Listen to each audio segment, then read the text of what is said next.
अगर मैं आपको बताऊं, भारत के संविधान में प्रधानमंत्री के पद की कोई शपथ नहीं है। तो अगर कोई शपथ नहीं है तो इसका मतलब प्रधानमंत्री का कोई पद भी नहीं होगा। तो इसका मतलब उस पद पर रहने वाला हर व्यक्ति गैर संवैधानिक है। क्योंकि आने वाले टाइम में, अगले साल तक, जिन लोगों को बुखार हुआ था लगने के बाद, मैं डरा रहा हूं। डरने की बात है, क्योंकि ये गलत है। ये होगा, आप डरो या ना डरो, ये होगा। जिनको बुखार हुआ था लगने के बाद, उनका अगला साल 2025 का साल या तो परमानेंट बीमार हो चुके होंगे या फिर टपक लिए होंगे।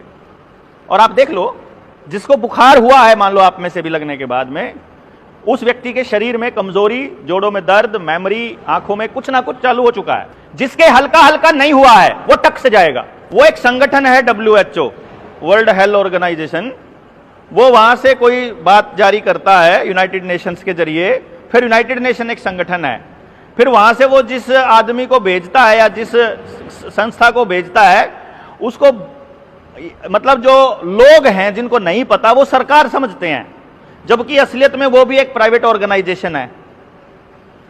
अगर मैं आपको बताऊं, भारत के संविधान में प्रधानमंत्री के पद की कोई शपथ नहीं है। तो अगर कोई शपथ नहीं है तो इसका मतलब प्रधानमंत्री का कोई पद भी नहीं होगा।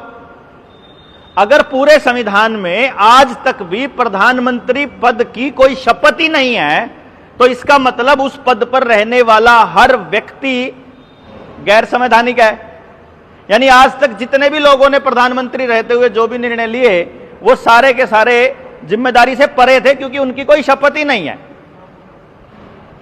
समझ गए बात आप? यानी वो तो निकल गए अपनी जिम्मेदारी से परे।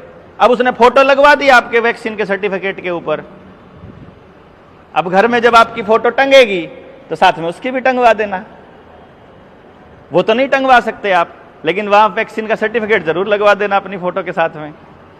क्योंकि आने वाले टाइम में, अगले साल तक, जिन लोगों को बुखार हुआ था लगने के बाद, मैं डरा रहा हूं। डरने की बात है, क्योंकि ये गलत है।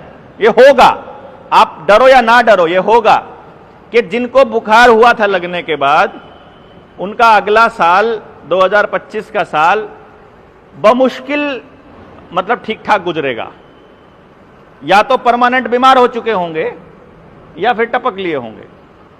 और आप देख लो, जिसको बुखार हुआ है, मान लो आप में से भी लगने के बाद में, उस व्यक्ति के शरीर में कमजोरी, जोड़ों में दर्द, मेमोरी, आंखों में कुछ ना कुछ चालू हो चुका है।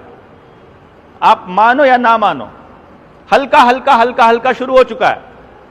जिसके हल्का हल्का नहीं हुआ है वो टक से जाएगा, वो एक कदम जाएगा कि अभी तो खाना खाया था, अभी लेटा था, उठा ही नहीं, रात को ठीक ठाक सोया था, सुबह उठा ही नहीं, बाइक चलाते चलाते भिड़ा दी सी ने।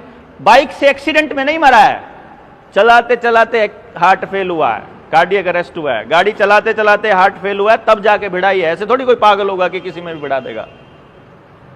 ये सब चलेगा। उसके बाद में, वार्ता के बाद, आपको डिटॉक्स करने का रास्ता भी बता देंगे। एक नंबर है, आप नोट भी कर लेना, 8557857235, उस पर मैसेज करके और अपनी डिटॉक्स किट मंगवा भी लेना। बट चलो, ये तो नंबर तो मैं बाद में दे दूंगा आपको। मोटी बात यह है कि ये हो गया एक तरफ का काम। अब दूसरी बात जो मैं आपको बता रहा था कि ये जो चल रहा है, इसका सलूशन क्या निकले।